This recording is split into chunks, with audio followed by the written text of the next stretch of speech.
नमस्कार दोस्तों, आप देख रहे हैं द गुप्तचर। बात करेंगे बिग बॉस 18 की। दोस्तों, बिग बॉस 18 हाउस में शिल्पा शिरोडकर का इमोशनल कार्ड भैया शुरू हो गया है। शिल्पा शिरोडकर ने गजब की दोगलापंती दिखाई है भैया। दोगलापंती साफ समझ में आ रही है भाई। क्या हिपोक्रेसी है। बंदी साफ साफ गेम खेलती नजर आ रही, सेफ गेम खेलती नजर आ रही। और करणवीर मेहरा है जिनको कुछ समझ में ही नहीं आता। अभी उनके फ्रेंड आए थे, संदीप, समझा के गए थे भाई करण इस शिल्पा वाले जोन से बाहर निकलो। और शिल्पा वहां पर वही करती नजर आ रही है। शिल्पा ने वही गेम खेल दिया। नॉमिनेशन टास्क में करणवीर मेहरा को नॉमिनेट करवा दिया, कशिश को नॉमिनेट करा दिया, जो उनके पास लगातार बैठते हैं, जिनके साथ उनकी बॉन्डिंग बड़ी अच्छी बनती है। लेकिन जिसके साथ नहीं बैठती हैं उनको साफ तौर पे बचाती नजर आती हैं। होता क्या है कि भाई नॉमिनेशन टास्क के दौरान रजत दलाल 5 लोगों को नॉमिनेट करने का पावर शिल्पा शिरोडकर को दे देते हैं। तो अगर ऐसी कंडीशन पे देखा जाए कि एक दिन पहले ही शिल्पा कह रही थी कि भैया हमारी प्रायोरिटी में सबसे ज्यादा करण आता है, इसके बाद विवियन आता है और चुम आती है। 3 लोग हमारी प्रायोरिटी में आते हैं और इनके लिए हम कुछ भी कर सकते हैं, इनके लिए हम बायस्ड हैं, ये मेरे लिए सबसे पहले आते हैं।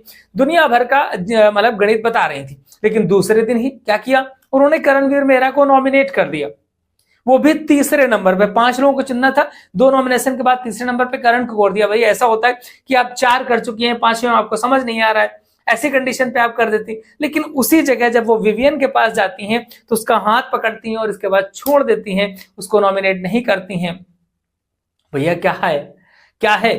अगर यहां पर हम देखें कि अगर आप करण को, विवियन को, चुम को और इसके अलावा रजत को तो करना नहीं था, 4 को छोड़ देती तो भाई 10 लोग बचते हैं। 10 लोगों में से क्या 5 लोग आप सेलेक्ट नहीं कर पा रही थी? एलिस थी, ईशा थी, अविनाश थे, इनको किसी को नहीं किया। सिंपल सा गेम है कि भाई यहां पर जो राजमाता हैं वो बहुत बड़ा गेम खेलती नजर आ रही हैं। उनको है कि भैया जो हमारे दोस्त हैं वो तो दोस्त बने रहेंगे, वो तो हमको बचा के रखेंगे, लेकिन जिनसे दोस्ती नहीं है उनको मतलब पटा के रखो। यहां पर अगर आप विवियन के साथ केवल करते हैं कि विवियन को नहीं करती, कोई बात नहीं, फिर भी 9 लोग बच रहे थे, तो अविनाश को क्यों छोड़ा? वहां पर आपने एलिश को क्यों छोड़ा? एलिश को तो रीजन दे सकती थी कि भाई आप तो घर पे कुछ करती नजर नहीं आ रही, लेकिन एलिश, ईशा, अविनाश किसी को भी नाराज नहीं करना चाहती।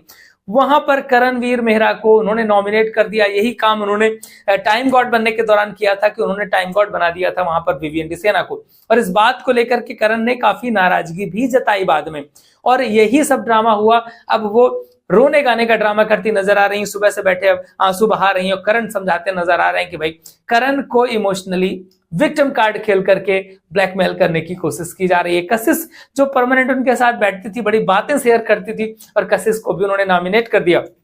फिलहाल जब वो करण को नॉमिनेट कर देती हैं, इसके बाद चुम पूछती हैं कि आपने उसे क्यों नॉमिनेट कर दिया, करण को क्यों नॉमिनेट कर दिया, आप मुझे भी कर सकती थी। तो वो कह रही कि हाँ मैं तुम्हें कर देती, लेकिन मेरे पास रीजन नहीं था। मतलब हद हो गई यार। मतलब इतनी हिपोक्रेसी लाती कहां से है भाई शिल्पा जी? आप मतलब विवियन को छोड़ दीजिए, चलो भैया आपका प्यारा लाडला है, लेकिन विवियन की टीम के बाकी लोगों को नहीं कर, उनको नहीं कर सकते थे। करण को करना कहां से जरूरी था? लेकिन ये सारी चीजें साफ समझ में आ रही हैं कि वो करण को केवल बेवकूफ बना के रखी हुई हैं। विवियन के गेम को सपोर्ट करती नजर आ रही हैं। उधर से चाहते हैं कि उनको सपोर्ट मिलता रहे, वो नॉमिनेशन पे ना आए, और इधर से करण चुम वगैरह करेंगे नहीं, क्योंकि उनको दोस्त दोस्त बना के खेलती रहेंगी। और ये जो श्रुतिका ने उस दिन बोला था, साफ मतलब स्पष्ट बोला था, जो भी बोला था शिल्पा के बारे में बिल्कुल सही था। बहुत दोगलापंती का गेम शिल्पा शिरोडकर यहाँ पर खेलती नजर आ रही है। बाकी आपको क्या लगता है, लिख डालिए कमेंट बॉक्स पे कि शिल्पा यहाँ पर दोगलेपंती का गेम खेल रही है या फिर वो रियल पे ऐसा इमोशनल सब कुछ है, और सब कुछ जो भी हो रहा है धोखे से करण को उन्होंने नॉमिनेट कर दिया है। बाकी एक एक अपडेट के लगातार आप हमारे इंस्टाग्राम पेज को जरूर देखते रहिएगा। इंस्टाग्राम पे आप हमें फॉलो कर लीजिए, द गुप्तचर 2.0, ठीक है। इसके अलावा अगर आप यूट्यूब पे देख रहे हैं तो हमें यूट्यूब पे सब्सक्राइब जरूर कर लीजिएगा गुप्तचर पे। मिलेंगे फिर किसी नए वीडियो के साथ, देखते रहिए द गुप्तचर।